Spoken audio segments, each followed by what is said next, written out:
Buenas tardes, les agradezco como cada miércoles su presencia, a los cautivos y a los que por voluntad propia vinieron a escuchar las conferencias del doctor Angulo. Tengo el honor de presentarles al doctor Angulo. Él es una persona, es una autoridad mundial en muchos temas y me encanta cuando da temas de este estilo que son como que si no fueran de su área, ¿no? Porque él es experto en termodinámica. Brevemente quisiera dar una reseña curricular del doctor Angulo. Él es profesor titular C de la Escuela Superior de Física y Matemáticas del IPN, es miembro del Sistema Nacional de Investigadores nivel 3, ahora ya emérito, ¿verdad? Ya es emérito. Tiene más de 150 artículos publicados con alrededor de 4,000 citas. Tiene un artículo como único autor con más de 650 citas, más de 11 tesis doctorales dirigidas, más de 20 tesis de maestría, más de 40 tesis de licenciatura, ha dictado un número N muy grande de conferencias, participación en comisiones en distintos dependencias gubernamentales, siempre obviamente con la autoridad académica que le confiere, etcétera, etcétera. No terminaría yo de decir muchas cosas de las que el doctor Angulo ha hecho en toda su trayectoria y me da gusto presentárselos y que él nos presente a su vez el tema tan interesante que tienen ahí en la pantalla. Las matemáticas se inventan o se descubren. Veamos qué sucede. ¿Cuáles dependencias gubernamentales? No ha sido para becas. Sí, esos son comisiones de comisiones, sí, claro. Sí, pero cuando se dice dependencia gubernamental. Esas son. Piensen que gobernación. No, es algo más, todo académico. Bueno, la idea de esta plática surgió de una clase de maestría que impartí hace más de 10 años sobre termodinámica fuera de equilibrio, y por esos días me encontré con un artículo que es el más pequeño que me he encontrado en mi vida. Es un artículo de una sola página, donde está el título del artículo, el autor, su afiliación, el abstract y el cuerpo del artículo, todo en una página. Ahorita es tan corto que lo voy a poner ahí. El autor se llamaba Peter Landsberg del Reino Unido, y van a ver por qué fue la fuente de preparar una plática de este estilo.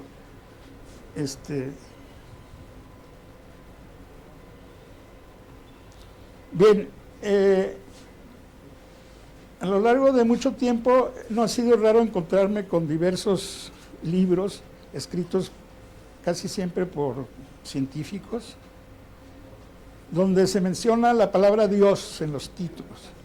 Por ejemplo, Mario Livio, que es un astrofísico norteamericano de origen italiano, escribió dice, ¿es Dios un matemático? Y luego Stephen Hawking, Dios creó los números. Y luego Ian Stewart dice, ¿es Dios un geómetra? Quedó oculto ya el resto. Y luego él mismo, Ian Stewart, juega a Dios a los dados y hasta novelas con el título de Dios. Ese escritor portugués, José Rodríguez dos Santos, escribió una novela muy buena, en mi opinión, que se llama La Fórmula de Dios. Es de suspense y de muchas cosas de ese tipo, pero muy bien hecho. Y entonces surge la pregunta, ¿por qué se usa tan a menudo la palabra Dios en estos temas? Y Mario Livio adelanta una posible respuesta en alguno de sus libros. Dice, oye, que quedó incompleta la pantalla.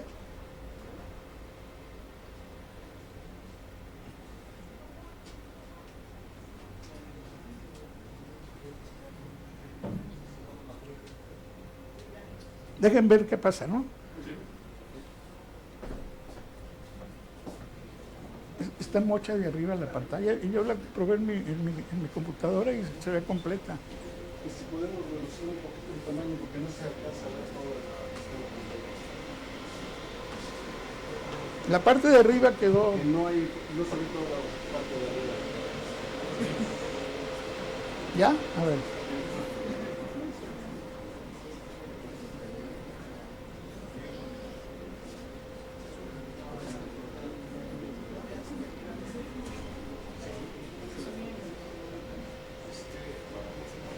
En un minuto lo tiene ya arreglado. Sí, Lo voy a exportar a PDF sí. para que salga completo. Entonces, ¿cuánto tiempo les digo a los muchachos? ¿Un minuto?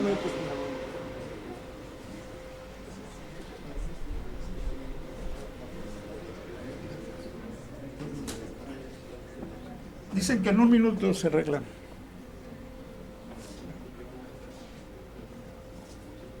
Bien, mientras se restaura la imagen, ese artículo de Lansberg era una demostración sobre la desigualdad entre la media aritmética y la media geométrica, pero deducida a partir de las primera y segunda leyes de la termodinámica. Ahorita lo van a ver.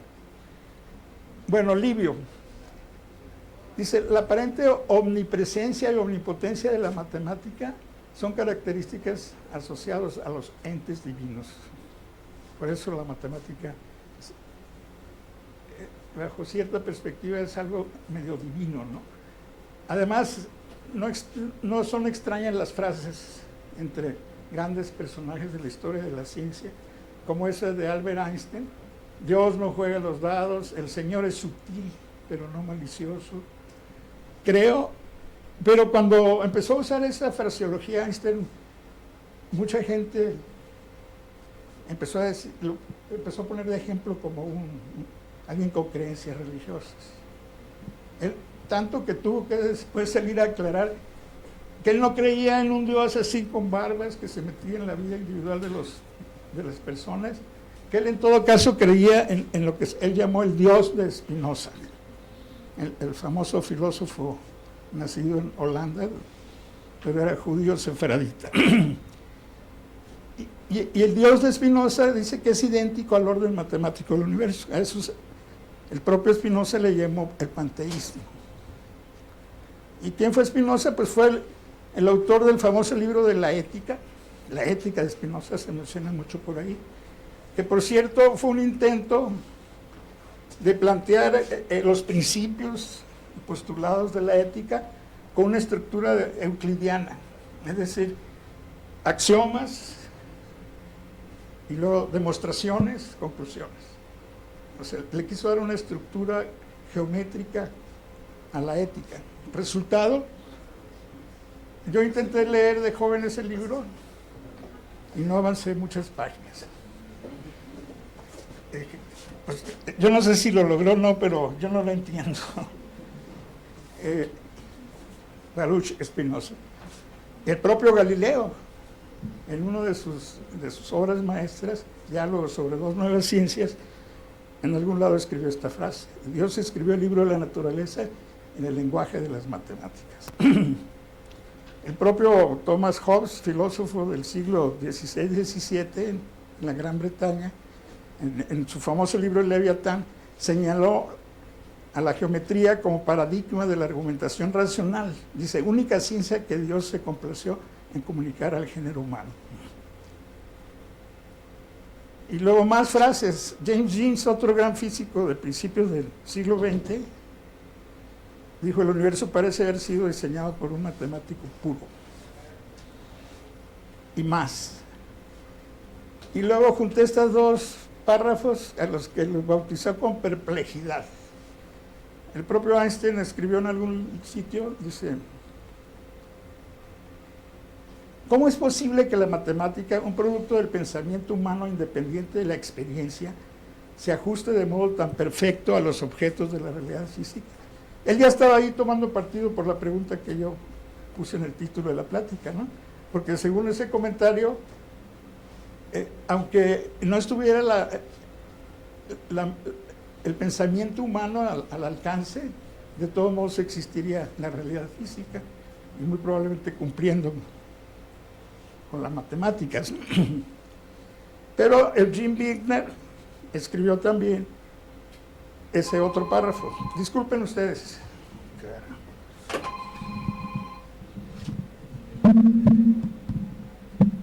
Bueno, estoy dando una conferencia con mucha gente. Ven.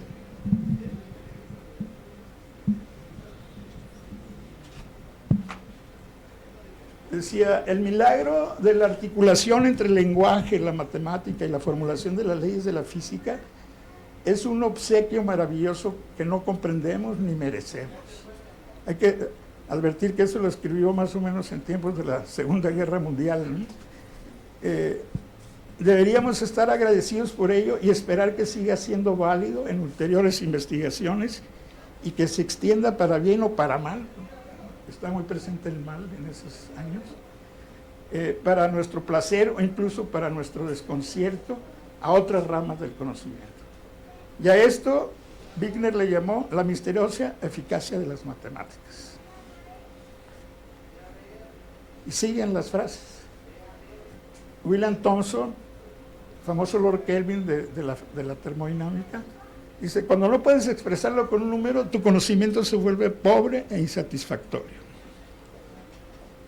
Y propio Jan Stewart dice, las matemáticas empezaron con los números. Los números son una construcción mental y sin embargo tenemos la sensación que seguirían teniendo significado incluso si la humanidad fuera barrida por una catástrofe mundial y no quedara ninguna mente para contemplarlos. Como que suena razonable esa frase también, ¿verdad? Ahí estarían los números, ¿no? Y Martin Gardner, ese divulgador de la ciencia que se encargó de la página de juegos matemáticos del Scientific American por décadas, escribió esto. Dice, si dos dinosaurios se uniesen a otros dos dinosaurios en un claro del bosque, habría 4 dinosaurios, aunque no hubiese ningún humano allí para observarlo y las bestias fuesen demasiado tontas para saberlo.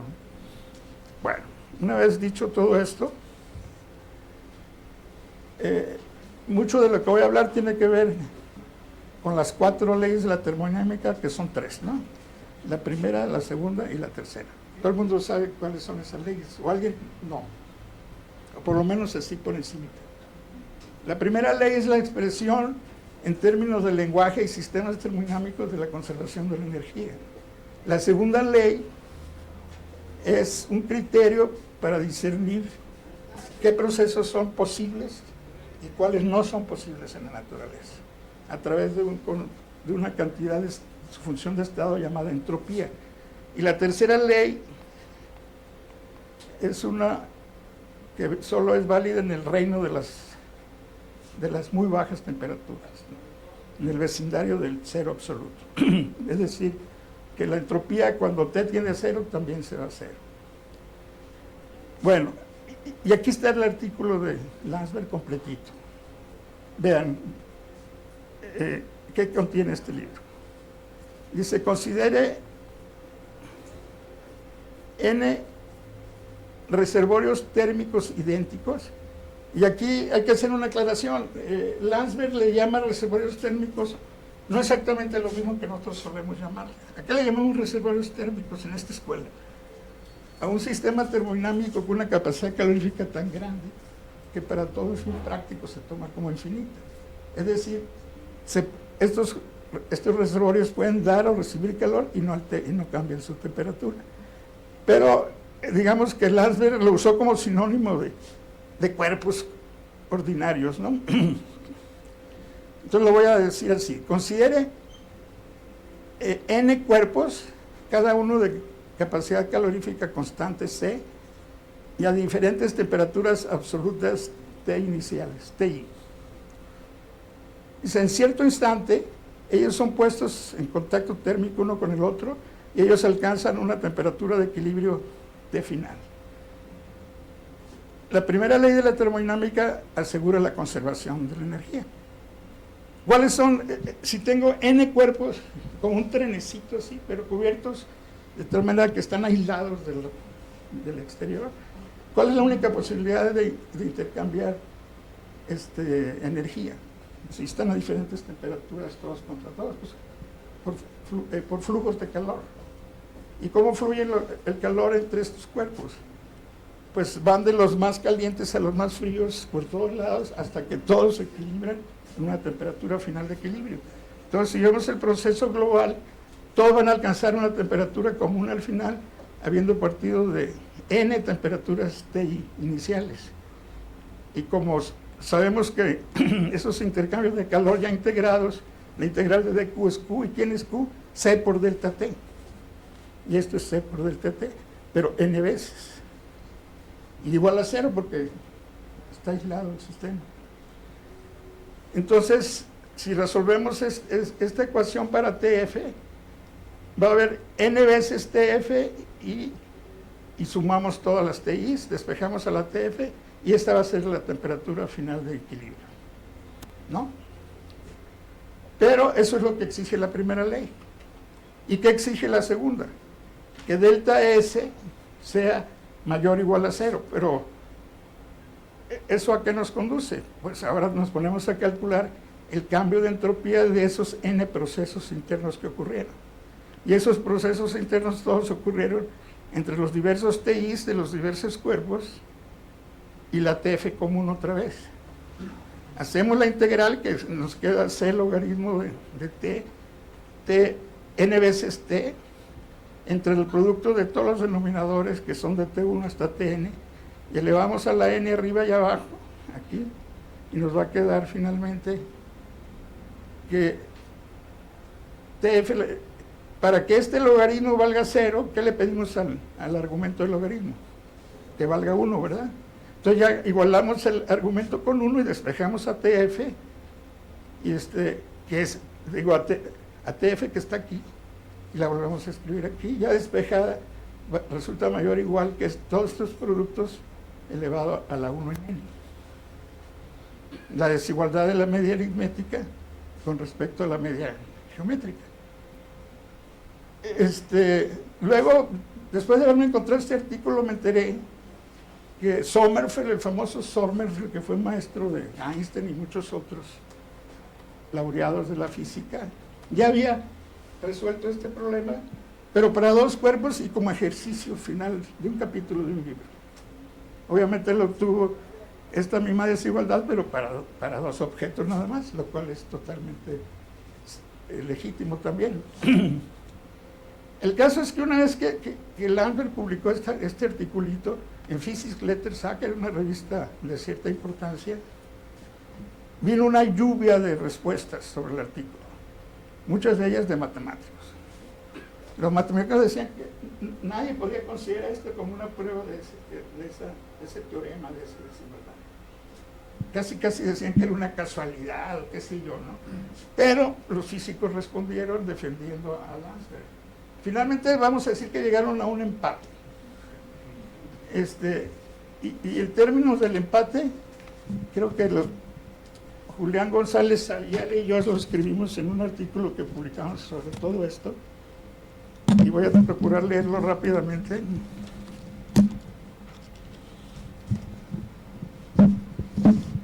Nada más que no lo subrayé.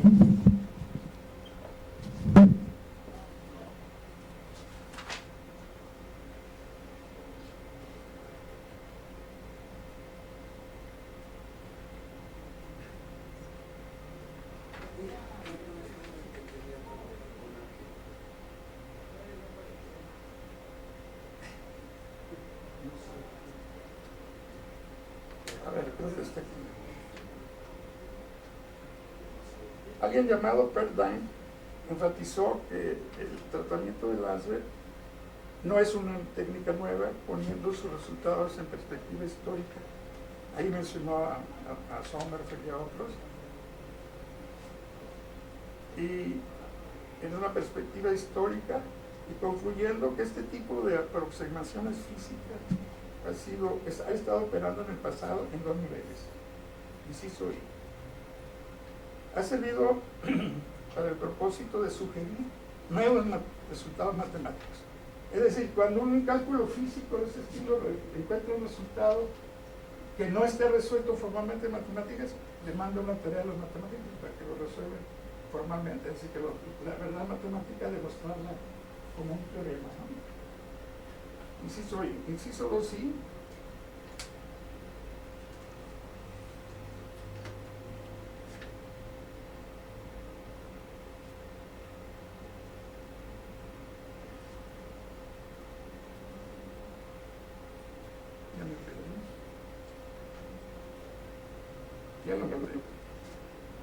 el approach físico también provee pruebas más simples y cortas, producidas normalmente por problemas formales.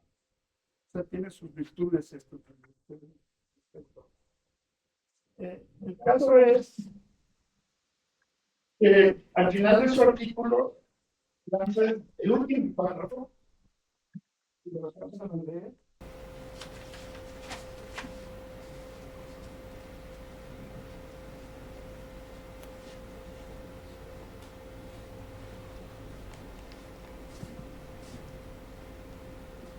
este que empieza aquí.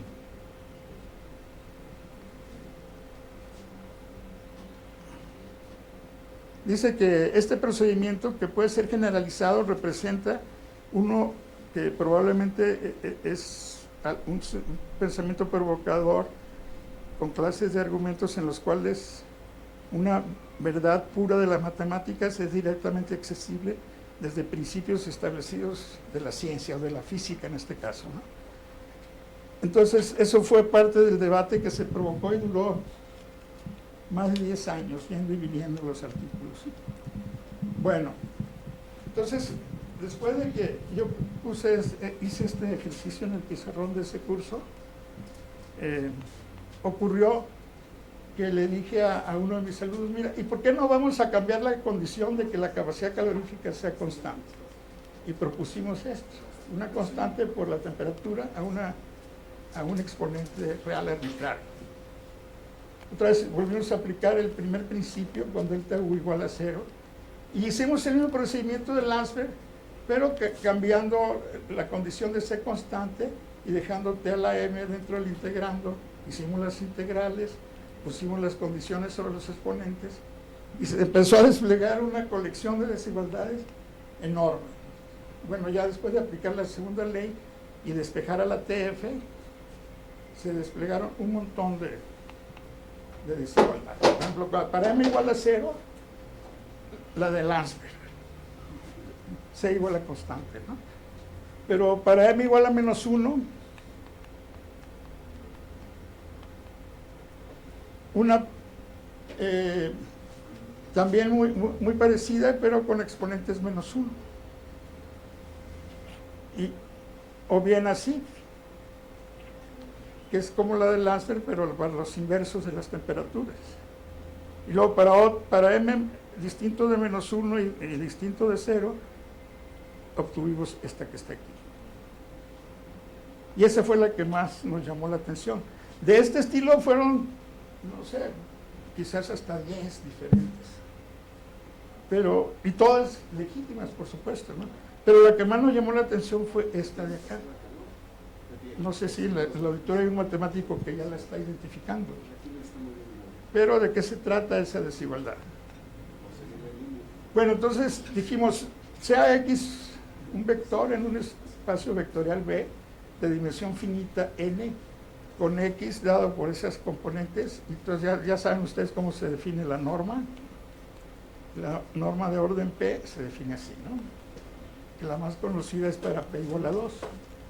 Dice, por tanto, si definimos el vector este de T, es posible expresar la última desigualdad, la de la página anterior, así ya con lenguaje de normas.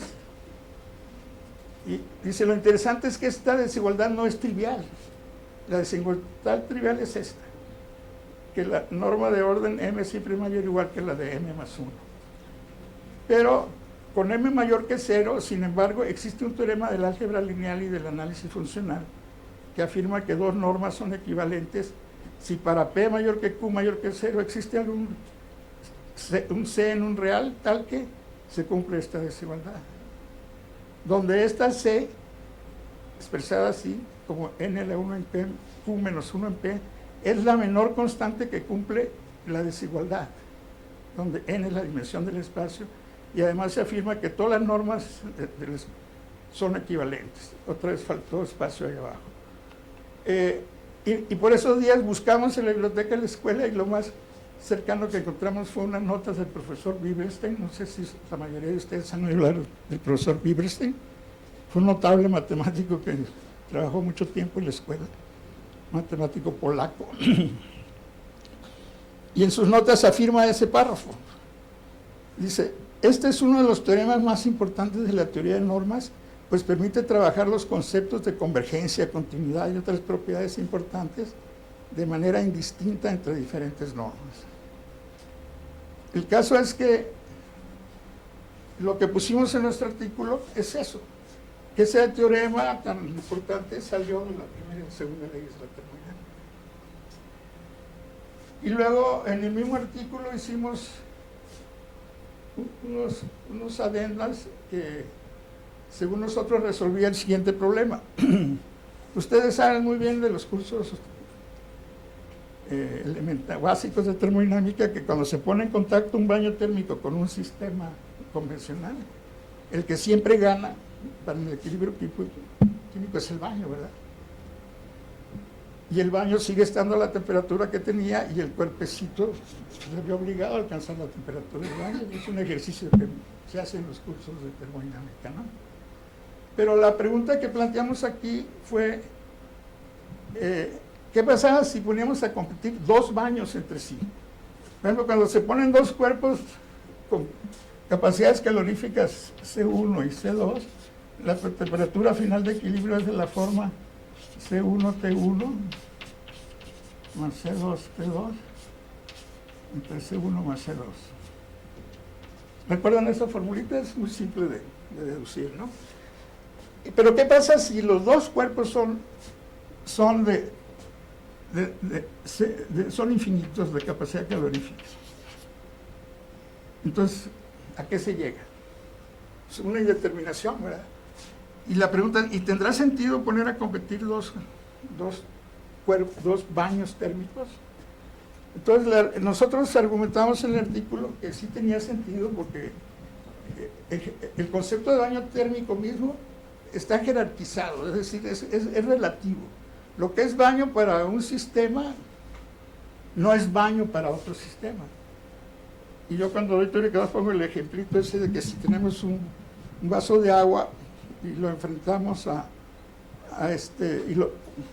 que lo calentamos con una resistencia eléctrica y lo llevamos casi al punto de ebullición y lo llevamos y lo metemos a la alberca de Zacatenco, la pregunta es, ¿ese vasito de agua que está hirviendo le va a cambiar la temperatura al baño? No, ¿verdad? Entonces, el agua de la alberca es baño para el agua del vasito, ¿no? Pero a la alberca le pasa lo mismo si lo enfrentamos al Golfo de México, por ejemplo. Entonces hay jerarquías de baños. Entonces cuando se toman esas aproximaciones de capacidades caloríficas infinitas, pues es una idealización también, no existen los números infinitos de hecho, ¿no? Y entonces propusimos que este concepto, que si a los cuerpos de capacidad calorífica grande los interpretábamos como A por una temperatura a la M potencia y hacemos tender M a infinito, entonces también se volvían baños. Y manejando esa idea de que con este truco se construían baños térmicos, nos preguntamos si poníamos a competir dos baños térmicos donde uno fuera más grande que el otro en temperatura, podríamos tomar el límite cuando M tiende a infinito de esta temperatura media. Y entonces multiplicamos por Tmax aquí, dividimos acá. Entonces, como se iba a infinito, dejaba solo al Tmax. O sea, que sí había manera de manejar la competencia entre diversos almacenes térmicos. Y aunque nos peleamos un poco con el árbitro, finalmente lo aceptó. Y luego por esos mismos días hicimos más cosas, en el espíritu de qué tenía que ver las matemáticas con la física o con la naturaleza. Y luego usamos un artículo que empezó llamándose así, pero luego le cambiamos el nombre cuando lo publicamos, que se llamó, no sé si lo traigo. No, que no lo traigo. Se llama Sobre la universalidad del teorema de Carnot, se llama el artículo. Pero ojeando aquí me acabo de encontrar un artículo de principios de este año de unos italianos de la Universidad de Salerno, que se llama Un punto de vista físico sobre la media aritmética y la media geométrica. Entonces lo que hacen es agarrar la idea del artículo de Landsberg, pero hacerlo con experimentos en un laboratorio. Y por supuesto que lo único que hacen es comprobarlo. Y el valor del artículo, según los autores, es didáctico, que los estudiantes aprendan a hacer esa clase de experimentos. Bueno, aquí lo que pusimos básicamente en ese artículo es que no importa en qué plano termodinámico estuviera uno trabajando, PV, FL, PV para dos fases, vapor y líquido, o tensión superficial contra área. El caso es que desde cualquier plano con coordenadas de trabajo, todos terminaban convirtiéndose en un rectángulo de Carnot en el plano de calor. Todos, cuando se traduce en el plano de calor, son Ts. Y la demostración de la fórmula de Carnot en el plano Ts es algo prácticamente trivial. Aquí está la definición general de eficiencia térmica, el trabajo obtenido entre la energía térmica introducida. Por primera ley, esto es 1 menos Q2 entre Q1, y esto es 1 menos Q2 entre Q1, y entonces calculamos Q1 como el área debajo de esta recta, y Q2 como el área de esta recta, lo sustituimos aquí, y finalmente queda 1 menos T2 entre 1. Y esa es la verdadera demostración de que la eficiencia de un ciclo a Carnot es independiente de sustancia de trabajo. Porque en esta lámina no hay ninguna ecuación de estado, no hay ninguna sustancia de trabajo explícita. Entonces, esa fórmula es universal. Por eso Kelvin propuso fabricar una escala de temperaturas con las propiedades del ciclo de Carnot, para que no hubiera termómetros que no dependen de la sustancia termométrica. Bien. Pero esto de áreas de plano de trabajo igual a áreas de plano de calor también da lugar a una propiedad, o tiene que ver con una propiedad matemática, que es que la transformación jacobiana del plano de trabajo al plano de calor es 1, áreas iguales, teorema de Green en el plano, y cuya demostración formal es también muy sencilla. Aquí está. Esto se demuestra haciendo una regla de la cadena para jacobianos, y en un renglón se demuestra que en efecto este jacobiano vale 1. Entonces los jacobianos y sus propiedades tienen que ver con el principio de conservación de la energía de áreas iguales.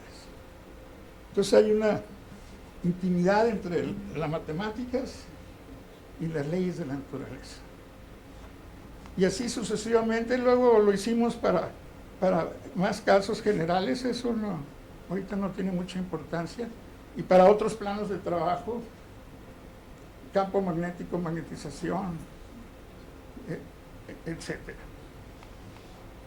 Y luego, como de nuevo estamos hablando de si las matemáticas ya estaban impregnadas en la naturaleza o fueron inventadas por las mentes humanas, luego me pasé al tema de la geometría fractal. Mandelbrot fue el pionero al escribir este libro, que está aquí, la geometría fractal de la naturaleza. Mandelbrot creo que trabajaba en la IBM, y creo que ya estaban a punto de despedirlo porque decían que no producía nada, y él pidió, dice, dame chance, estoy escribiendo un libro que va a ser muy importante. Y en efecto, cuando publicó su libro, digamos que hubo un boom de venta de computadoras, ¿no? Porque toda casi la geometría fractal se hizo con software, ¿no? Ahorita van a ver, y ya que se quedaron por Mandelbrot, ¿no? Bueno, todos, o muchos matemáticos ya tenían claro que los objetos euclidianos de dimensión 1, dimensión 2 o dimensión 3 eran naturalmente autosimilares. ¿Qué quiere decir que sean autosimilares? Que si partimos un segmento de recta, por ejemplo aquí en 4 subsegmentos, cada cachito, cada cuarto, es una versión escalada a la baja del segmento original. Si el segmento original es 1, la longitud del segmento original es n veces la razón de partición que se usó, como que fue un cuarto, entonces 4 por un cuarto, 1. Si es para cuadrados, ocurre lo mismo, pero en 2 dimensiones, y resulta que se puede recuperar el tamaño el tamaño unitario del cuadrado en unidades de área, como n por r al cuadrado, donde el r es 1 entre raíz de 4. Y el cubo también, se recupera el tamaño unitario del cubo, multiplicando el número de cachos, que es 8, entre r al cubo, donde r es 1/2 otra vez, 1 entre 8 a la 1/3. El caso es que estas dimensiones euclidianas se pueden interpretar como dimensiones de autosimilaridad. Es decir, que los cachos chicos son versiones acortados de los cachos grandes y viceversa. Los cachos grandes son extensiones de los cachos chicos, pero son prácticamente equivalentes. Entonces, si son equivalentes a la dimensión fractal, se le puede decir que tiene esta propiedad. N veces R a la D es 1. Y entonces podemos despejar a D de aquí, sacando logaritmos en ambos lados y despejando la D, y se encuentra esta cosa. Pero luego, estos objetos raros ya existían desde principios del siglo XX. La curva de Koch, la curva de Peano y otras, que creo que les llamaban monstruos matemáticos porque no se entendía del todo, ¿no? Sin embargo, luego fue obvio para Mandelbrot y otros que estas curvas que se construían por procesos iterativos, por ejemplo, se partía de un segmento original, una recta original, se borraba el tercio del medio, se dibujaba una especie de cacho de triángulo equilátero y pasábamos de 3 pedazos a 4 pedazos, 1, 2, 3, 4. Entonces, con una R de 1/3 resultaba un total de 4 cachos de 1/3. Y luego se repetía sobre todos los segmentos rectos, aquí, aquí, aquí, aquí, y se avanzaba una siguiente iteración, etcétera, hasta que se iba generando una cosa de este tipo.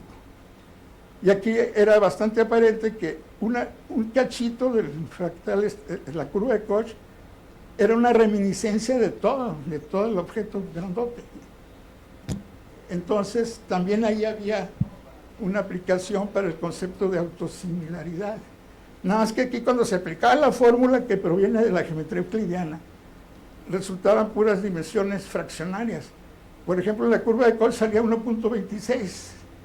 Y una tal Williams se dio cuenta que esa era la dimensión de la fractal de Koch, era casi igual a la dimensión fractal de la costa de Inglaterra, por ejemplo, o del litoral de los meandros de Noruega.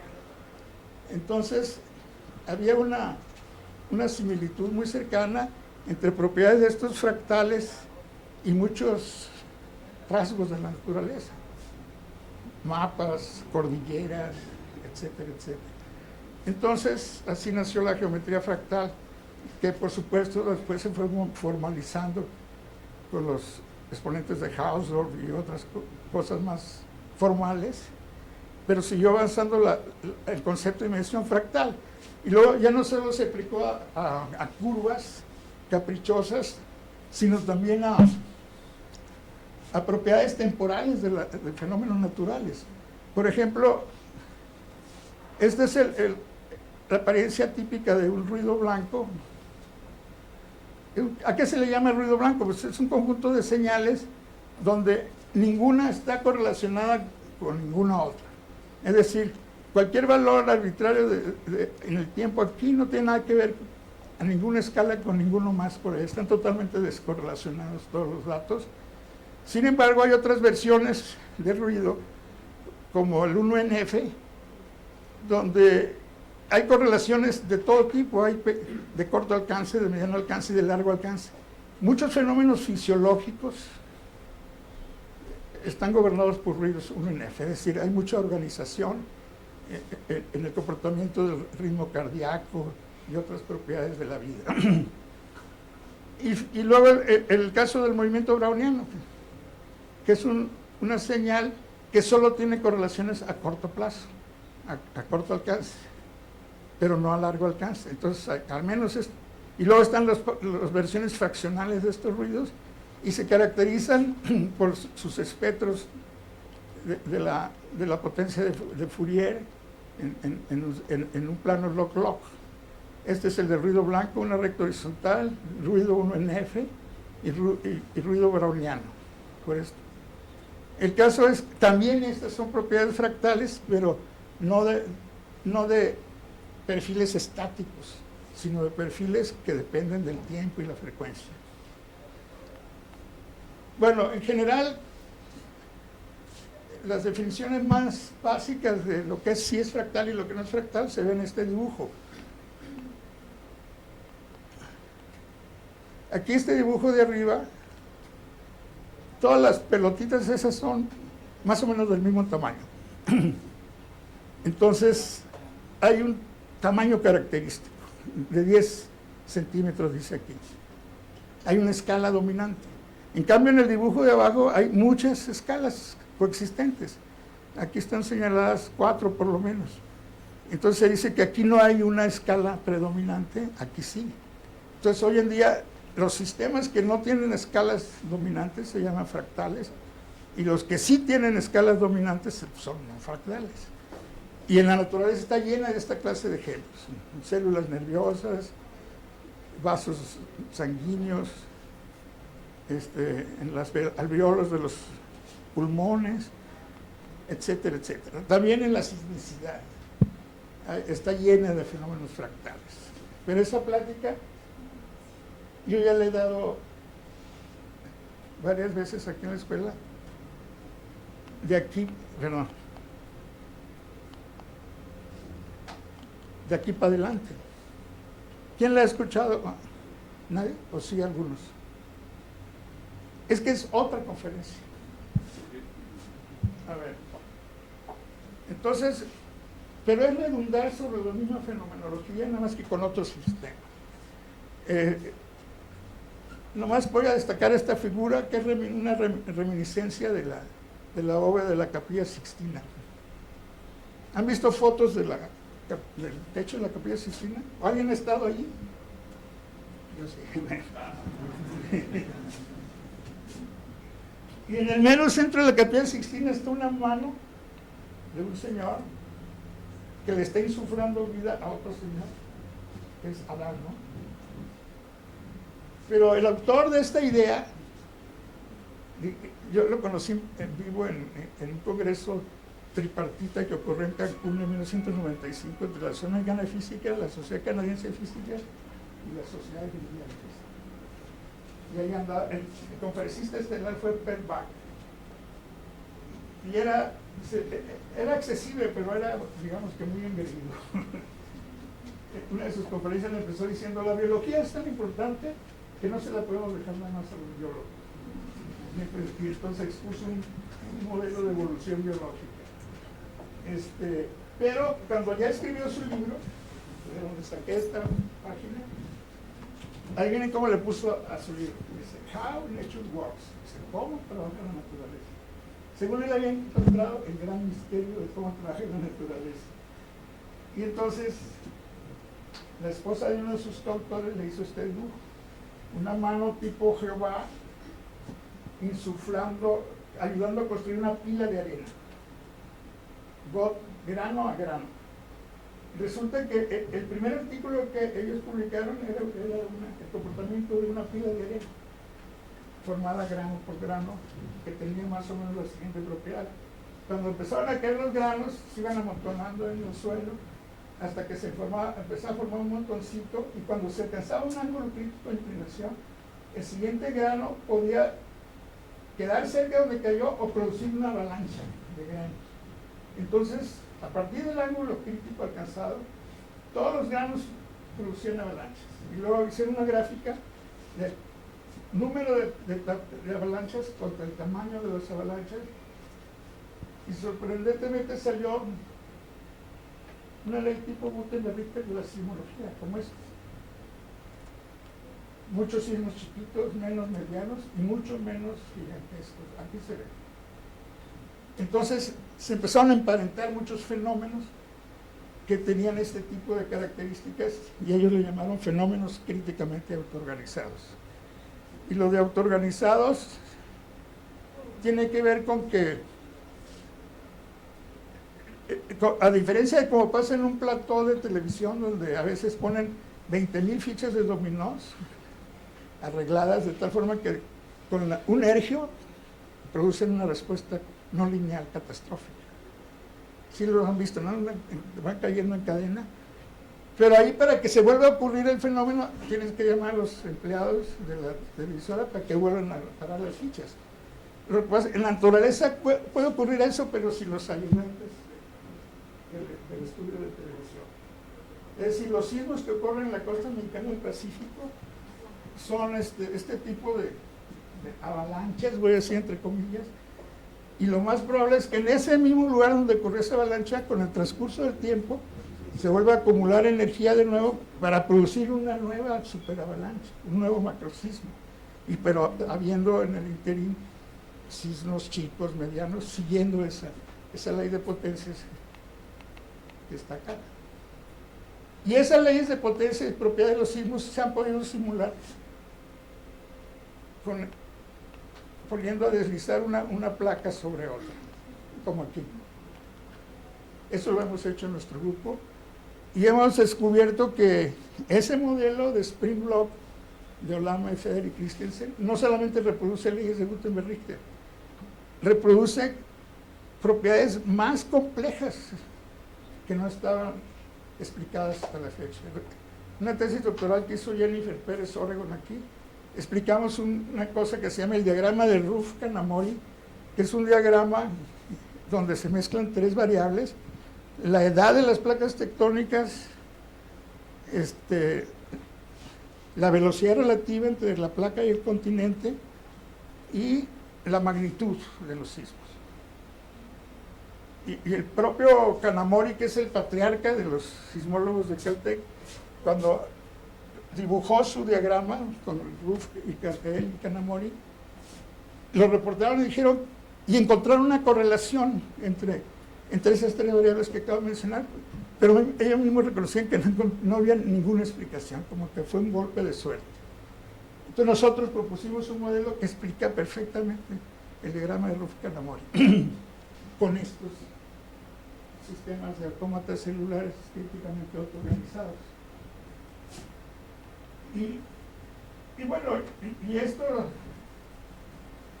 están ligadas a la matemática de la naturaleza que Wolfram, el famoso Wolfram, si todos saben quién es Wolfram, pues hizo un libro como de 1000 páginas, un super ladrillo que se llama así, una nueva clase de ciencia, donde reproduce casi todos los resultados famosos de la física usando autómatas celulares.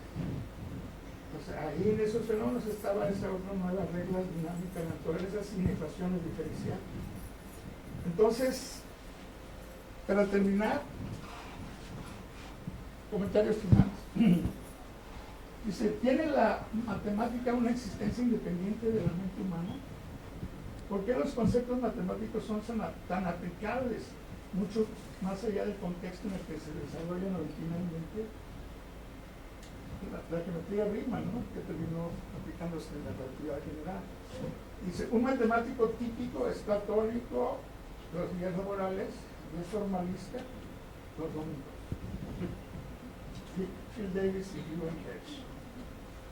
Dice, Harding era un platónico. ¿Sí saben quién fue Harding, no? El que llegó a Ramanujan de la India a Cambridge. Dice, Harding era un platónico. Creo que la realidad matemática reside fuera de nosotros. Y Tekma, que es un cosmólogo muy importante de MIT, dice, nuestro universo no solo se describe mediante la matemática, sino que es matemática.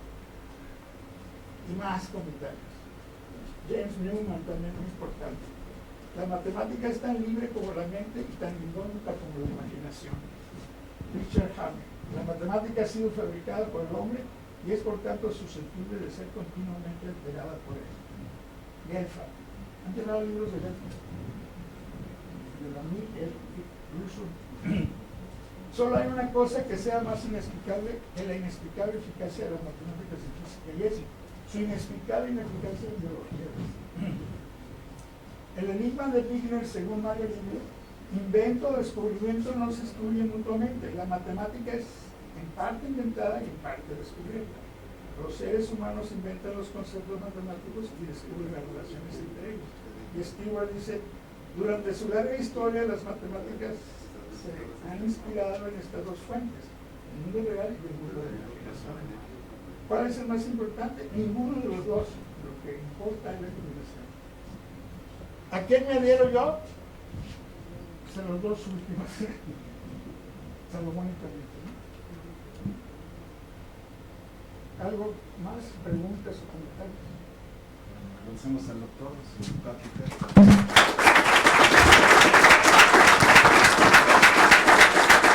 Y si hubiera preguntas sería el momento. ¿Alguien quiere hacer una pregunta? Nadie. Comentario. ¿Te paso el micrófono? Ya lo vi, ya lo vi. Pero es para la transmisión. Ah.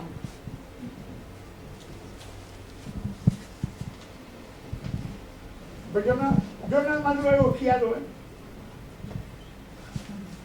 Porque yo nunca he tenido ese libro, es carísimo. Es buenísimo. ¿Pero a qué se refiere el libro? Todo el libro es de autómatas celulares, pero para descubrir propiedades biológicas, de crecimiento algoritmo, pero también resuelve problemas de física fundamental, de partículas elementales con sus técnicas de autómatas celulares. Gracias. Acá está. Ay, perdón, me robé el micrófono. ¿Usted cree que la física puede ser en realidad la naturaleza hablándonos en lenguaje matemático? Pues eso fue lo que dijo Galileo, y yo no soy nadie para contradecir a Galileo. Además, Galileo es uno de los héroes históricos de la física. Héroe en el sentido más amplio, hasta mal. Bueno, en vista de que puso tantas frases, y en relación con esto me gustaría saber qué opina de una frase de Lobachevsky, que dice que no hay rama de las matemáticas, por abstracta que sea, que no pueda ser aplicada algún día al mundo real. Hay mucha gente importante que opina eso. Está descubriendo que esas cosas raras que hacían la mamuja hoy en día se están pudiendo aplicar, incluso en cosmología. Puede que tenga razón los chicos.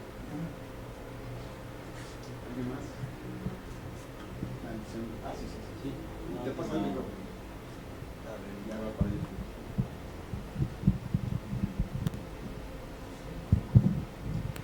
allá. Sí, mi pregunta sería, en el andar, ¿no?, en el ámbito cotidiano,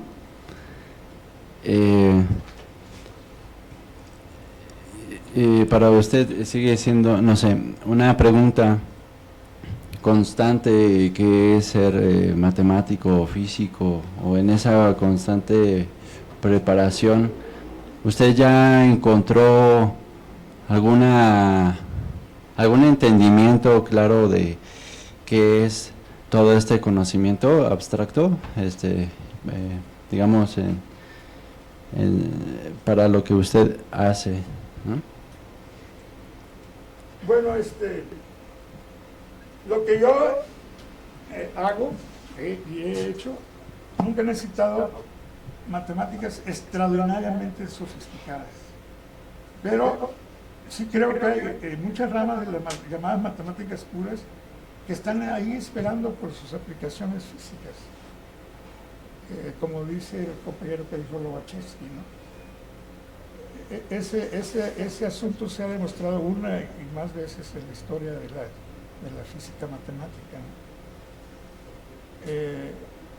Aunque yo iba para matemático cuando estaba en esta escuela, y por ahí el séptimo semestre dije, ¿qué voy a hacer de matemática? No, mejor no voy a hacer.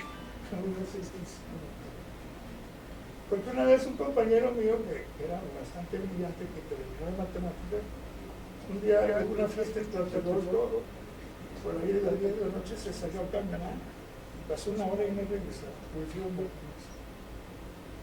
preocupados todos. Como los edificios se parecen mucho, no encontraba el lugar donde estaban. Hasta que dice que encontró una persona amable que es que todo estaba en el edificio fulano de tal. Y dice, yo en agradecimiento le demostré un teorema de topología. Eso no podía hacer más por él. Y eso es un matemático.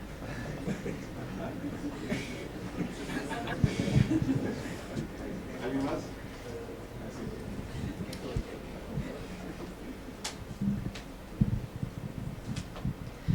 Mi pregunta es, ¿cree que la fundamentación de las matemáticas en la lógica del siglo XX sea una prueba de que las matemáticas son en efecto un invento puramente humano? ¿O cree que no sea ninguna prueba? Pues como traté de leer ahí un comentario, estas verdades surgidas de la física y de sus cálculos y de sus experimentos, muchas veces están muy emparentadas con teoremas matemáticos. Y dicen que, como decía el autor ese, esperando a que un matemático se ponga a hacer las demostraciones formales. O sea, sí está todo emparentado. Y la lógica no puede estar desencadenada de las verdades de la ciencia tampoco, ¿no? Bueno, excepto algunas paradojas que todavía no se resuelven nada. Hay alguien igual de famoso que también se recibió de matemático y llegó a ser físico, ¿sí se te ocurre? A ver, dime. A ver, entre ustedes, ¿hay alguien igual de famoso que igual se recibió de matemático y llegó a ser físico? ¿Alguien sabe? Bueno, les doy un poco el contexto, quizás así se acuerdan. Existía en aquel entonces en Cambridge el título de Senior Wrangler. Y el examen era un examen de una semana, venías cada día, se te daban X problemas, era un total de, no sé, 20,000 puntos. ¿No era Roy Penrose? No, más antes. Antes de Penrose. Ajá. Penrose. Porque en los tiempos de Penrose ya no existía el título. Entonces, pues mejor dinos. el hombre no salió. Es interesante la razón, sin embargo. El hombre no salió. Apeló y dijo que sus pruebas eran correctas. Se formó una comisión y dijeron sí, él tiene la razón y ustedes no. Y entonces, como no podían retirarle el título a quien se lo habían dado, pues le dieron a él también el título de Senior Wrangler, pero nunca les perdonó y se volvió físico. Es James Clerk Maxwell.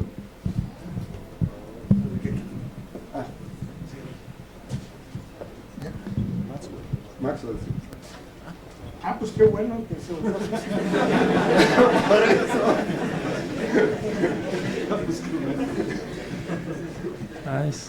Porque si se hacía matemático, quién sabe. Yo una anécdota que me hacía Marshall es una tarde que estaba viendo la puesta del sol con la que iba a ser su esposa, y le dijo, estás al lado del ser humano, el único ser humano de este planeta que sabe lo que es la luz.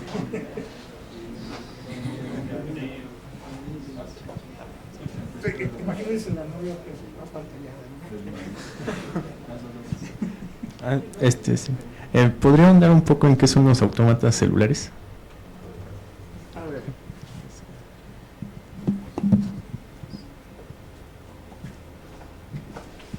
Pero antes de ir a eso, me faltó esa lámina. Esa lámina es una especie de bandeja llena de arena, aplanada de arena, horizontal, con un eje en el lado extremo, y deja caer un péndulo con una punta pesada, que si se mueve el péndulo, algo dibuja en la arena.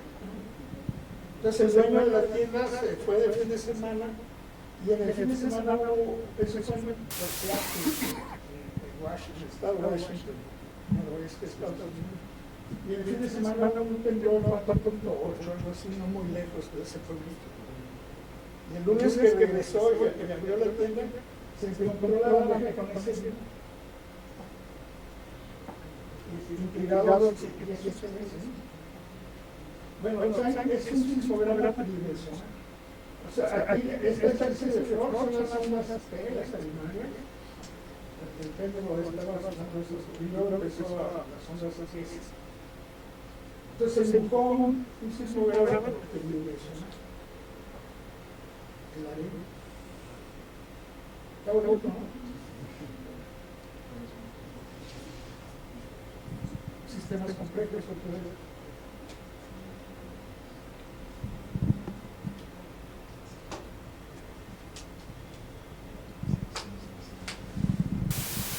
bueno, mira,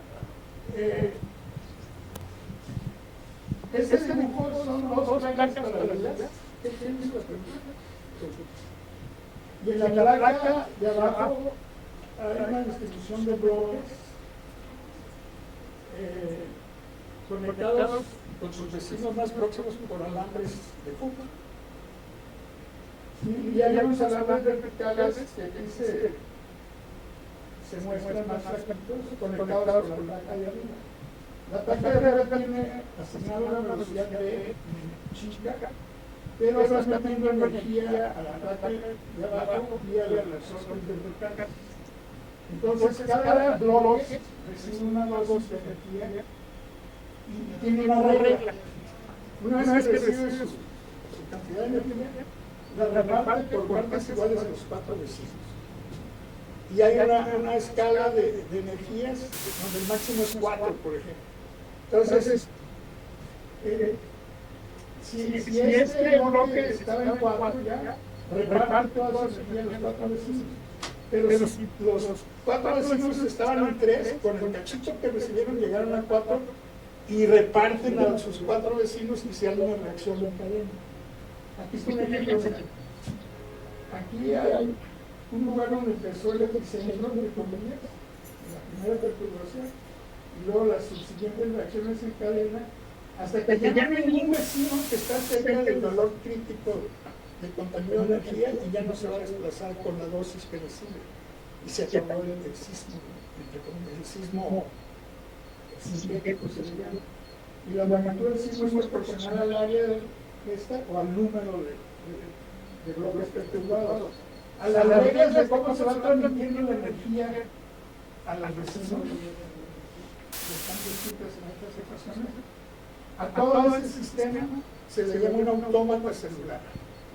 Es decir, podría pensar las celdas con los bloques y se comportan como autómatas según ciertas reglas preestablecidas. Y la dinámica colectiva de este sistema no necesita ecuaciones diferenciales, sino reglas breves como estas de propagación de la energía, en este caso. A esa clase de dinámica se le llama autómatas celulares. Pero hay toda una matemática de autómatas celulares, donde uno de los líderes es Wolfram y otro de los líderes fue maestro de esta escuela y murió hace poco antes de la pandemia, McIntosh, que fue mucho tiempo profesor de aquí, luego terminó sus años en Puebla y falleció con 86 años. Y en la ceremonia fúnebre de McIntosh participó Wolfram a distancia.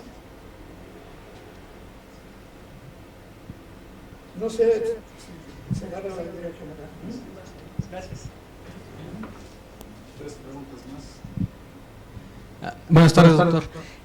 Ahora que mencionó esta parte de la entropía, ¿se han realizado algún otro descubrimiento que relacionado con la matemática a partir de esta ley de la entropía?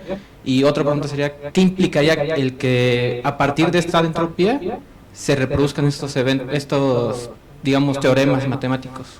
¿Qué nos quisiera dar a entender la entropía en el mundo tanto matemático como físico? Bueno, en el mundo matemático dio lugar a la demostración de ese teorema de la media aritmética mayor que la media aritmética, ¿no? Vía la segunda ley combinada con la primera. Pero la entropía en física, si alguien me pidiera a mí, oye, ¿cuál es la ley más importante de la naturaleza? Yo diría que la segunda ley de la termodinámica. ¿Por qué? Porque es la que establece la dirección de los procesos de la naturaleza. ¿No te acuerdas en teórica 2 que dijimos que unos cálculos que te llevan a un delta S negativo del sistema total, puedes jurar que ese proceso no existe?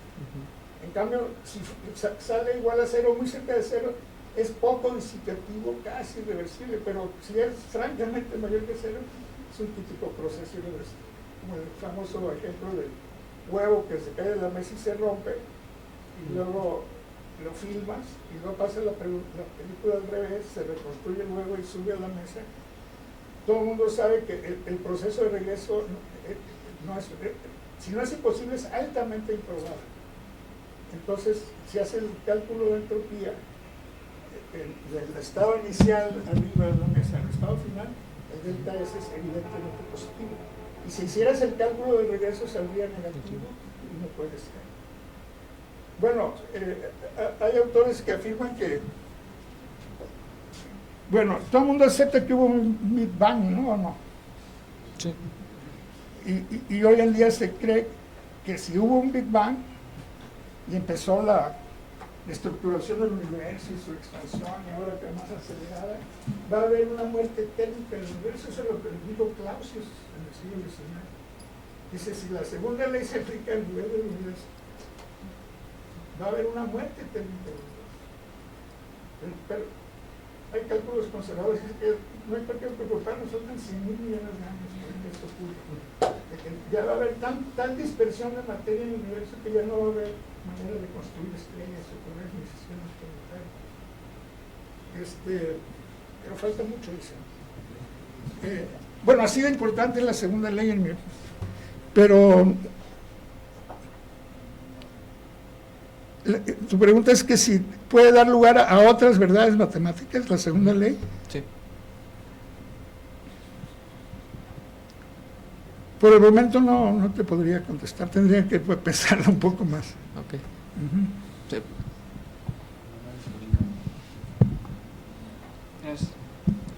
Hola doctor, gracias por la charla. Oiga, hace un semestre o hace un año usted dio una charla sobre los experimentos que hicieron de sísmica. Sí. Y a mí desde ese entonces me llamó mucho la atención una gráfica, no recuerdo si es la anterior, en donde se ve, usted mencionaba en ese entonces, que sismos de baja magnitud se presentan muy frecuentemente y... Mira, esta gráfica, la más grande, es del mundo real. Pero para sismos de magnitud mayor o igual que un umbral, y en este caso el umbral es 4.5, es decir, estamos dejando fuera esa estadística los sismos menores que 4.5 para acá, que son con mucho la mayoría de los sismos que ocurren en el mundo cada día. Entonces, esta es una gráfica muy completa, pero la importancia de esta gráfica es que alrededor de 7.5 existe esta rodilla. Esta rodilla que también se ve en las gráficas de SOSM, sistemas físicamente organizados. Y esa rodilla ya se resolvió. Dicen que los sismos menores que 7.5 siguen esta pendiente hasta por acá, aunque no están graficados aquí. Y a partir de ahí bajan bruscamente. Si no bajan bruscamente, andarían por acá por el pero ese bajón tiene que ver con el ancho de la corteza terrestre. Los sismos menores de 7.5 tienen su hipocentro en lugar de la corteza y la energía se desplaza en las tres direcciones: latitud, longitud y profundidad. Y esos sismos modestos o pequeños ven la corteza como un sistema infinito. Pueden darle la vuelta a la curvatura de la Tierra incluso. Pero los macrosismos están acotados por la coordenada radial, la H, la profundidad. Entonces, se pueden tener longitud y latitud muy grandes, pero la profundidad es muy cortada, porque se pasa de la zona que dice la corteza a la zona viscosa del manto, donde ya no hay cosas que van a romper. Entonces, por eso, esa es la explicación de ese brusco cambio de los 8, los 9, tienen una dinámica en general parecida a los medianos y chiquitos, pero acotadas por la coordenada radial.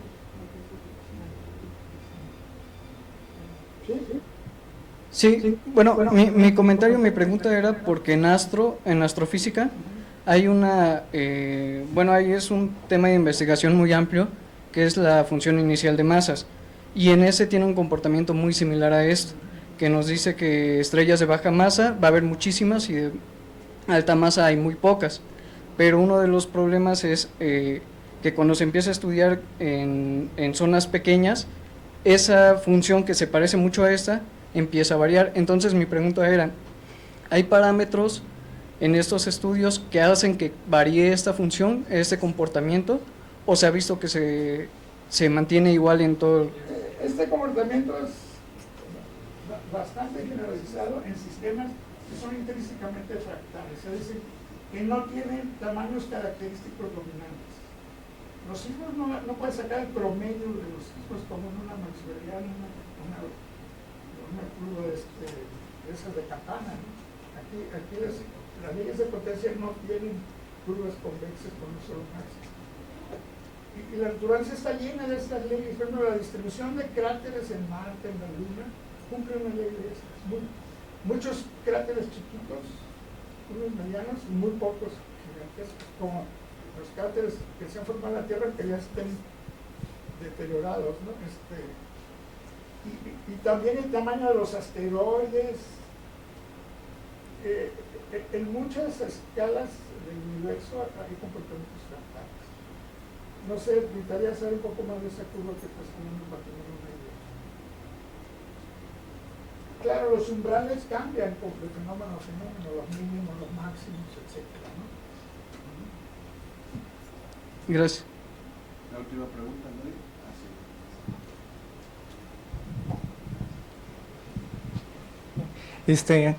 Bueno, muchas gracias por la exposición, profesor. Yo le voy a hacer la última pregunta.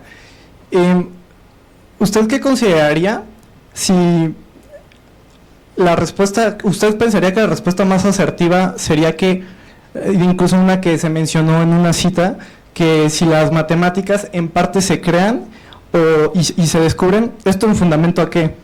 Bueno, o sea, si analizamos en parte lo que es nuestra especie, la raza humana, la podemos analizar como una extensión de la naturaleza que según la evolución pues ha dado la casualidad de que hemos adquirido un nivel de conciencia mucho mayor y a lo largo de la historia hemos aprendido cosas muy importantes que desarrollan el procesamiento matemático, como lo es lo que es identificar, relacionar y calcular.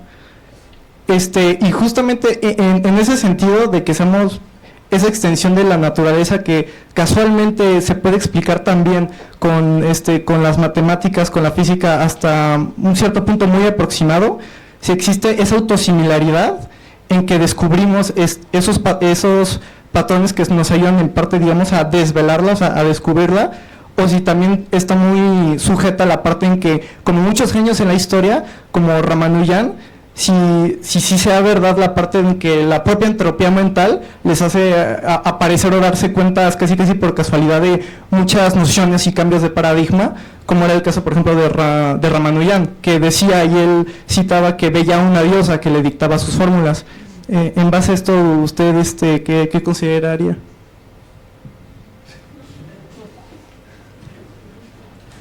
Ramanujan. Pues no sé qué decir. No he pensado demasiado en eso. Y cuando he pensado, luego he dejado de pensar. Es cosas que están más allá de mi comprensión. Pero es muy interesante esta pregunta, pero necesitaba pensarlo un poco más. Yo quiero hacer un comentario. Para Roger Penrose, él dice que las matemáticas se descubren y justamente, en un libro recuerdo una cita que dice que las matemáticas son como una forma de recuerdo porque solo es cuestión de atar cabos y ver la respuesta. Más o menos así como de que no, a lo mejor que, o sea, de una conexión de ideas que ya están, pero, o sea, como que ver más, o sea, como crear esa conexión de las ideas ya existentes. El fenómeno creativo es muy extraño. Él hablaba de un artículo mío que tiene más de 600 citas, ya tiene 703. Y eso se me ocurrió en un restaurante en una servilleta. Y no sé por qué. De pronto empecé a dibujar unas curvitas que traían una forma de pasaparábola y otra monótonamente cristal. Empecé a tachar rayas verticales de dos curvas. Pues esta raya crece, y luego empieza a crecer, Entonces la raíz es una función que tiene un máximo en algún lado. Y claro, para no restar peras de manzana, volví las peras de manzanas con un coeficiente. Y salió una función con unas propiedades que yo ahorita me he cansado de la más diversos campos de biodinámica, termodinámica, ingeniería mecánica, ciencias atmosféricas, etcétera, etcétera. Convección atmosférica.